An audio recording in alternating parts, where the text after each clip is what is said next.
All right, that's what we're delving into this morning, and we're going to start from Abuja. Makwa? Well, thank you, Chamberlain. To help us do this is the president of the Academic Staff Union of Universities, Professor Pt.1 Ogunyemi.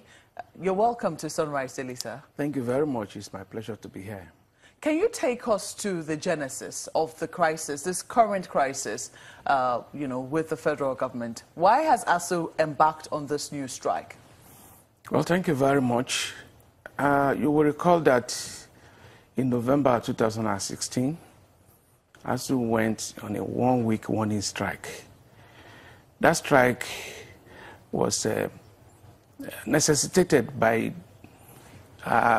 our persistent call for government to address issues that have been lingering concerning how to reposition our universities, how to address the rot and decay. And this issue of advocacy for restoring the dignity of tertiary education, particularly university education, has a long history. But let me just take it back to 2012, when we conducted a needs assessment of the level of rot and decay and what we need to do. And that report was produced, and it was documented that for us to address the level of rot and decay, we needed to work out aspects that, strategies that will involve massive injection of fund, as well as governance issues. So as for massive injection of fund, it took a long time for government to accept, because we had to go on another strike for government to implement its own recommendations arising from the needs assessment. Mm-hmm. The needs assessment was carried out by a government team led by the current INEC chairman, Professor Yakub. Mm-hmm. When they submitted that report, government was also going to ignore it. But we visited a total of 73 universities, public universities, and what we found there were actually scandalous. Was ASUU a part of that? Yes, ASUU was a part. ASUU was a part because we had called for government to comprehensively address the problems associated with Nigerian universities. And this is apart from the 2009 agreement, which ASUU had reached with the federal government. Yeah, you see, the 2009 agreement, that also has an history, because since 1992, we had always talked of the need to address issues of brain drain, issue of repositioning of universities, so that we can make our universities competitive with others in Africa and in other parts of the world. Way back in 1992, we started talking about conditions of service. That was when we had this exodus of best and brightest from our campuses, what we call the brain drain. We needed to arrest brain drain because that became highly pronounced as from early 90s. That was what led to conditions of service. We now talk about funding. Funding, that was the second part of our demand then. Then we talked about university autonomy and academic freedom. And then we had other issues.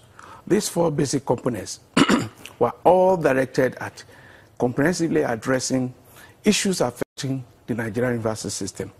Government agreed with us. That was under General Babangida, and we signed an agreement. That agreement was very comprehensive. So since 1992, we have had other levels of discussion. Let me say 5 negotiations, or 6 negotiations and 5 agreements. We had one 2001, 2005, 2006, then 2009, apart from 1992. So this had been going on, and it came to a head in 2009 when government was trying to even dispute our claims. We said, okay, if you doubt what we are saying, go into the universities, because what we have seen was a steady decline of the quality of environment. We saw lecturers living in droves because the conditions of service were not attractive enough. So that was what led to the 2009. The 1992 yes. led to 2009. Yes. Sorry, I'm trying to quickly abridge this because I understand we don't have a lot of time. Yes, 2009. Yes. When I take us to 2009, yes. 4 areas that I highlighted. But those four areas would evolve into the working environment as well as motivation for lecturers. In 2012, the government now felt a need to carry out its own assessment. They did and that the also assessment. resulted and in they found that yes. This is the comprehensive report. You can read it. You will see that here we have Committee on Needs Assessment of Nigerian Public Universities, the main report submitted July 2012.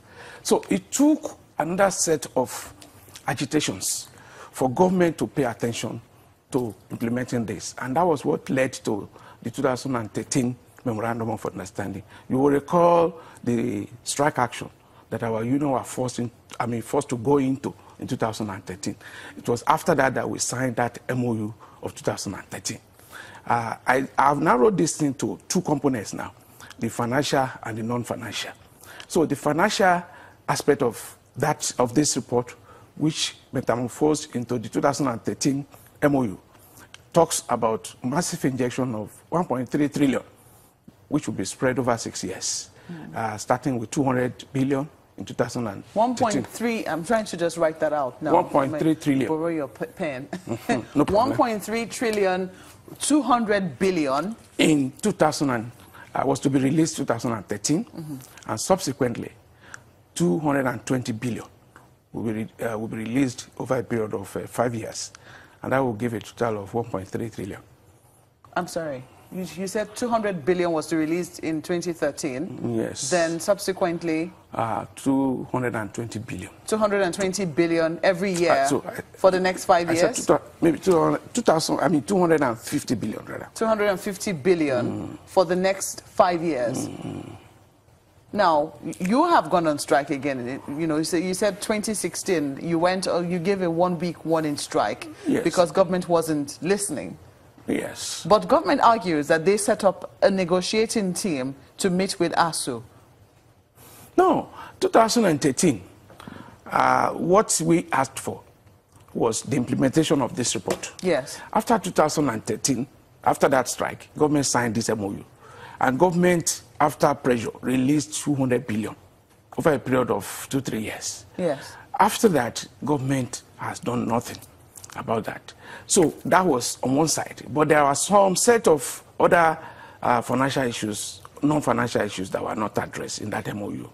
So the issue of staff school, the issue of Nopenco, the issue of professors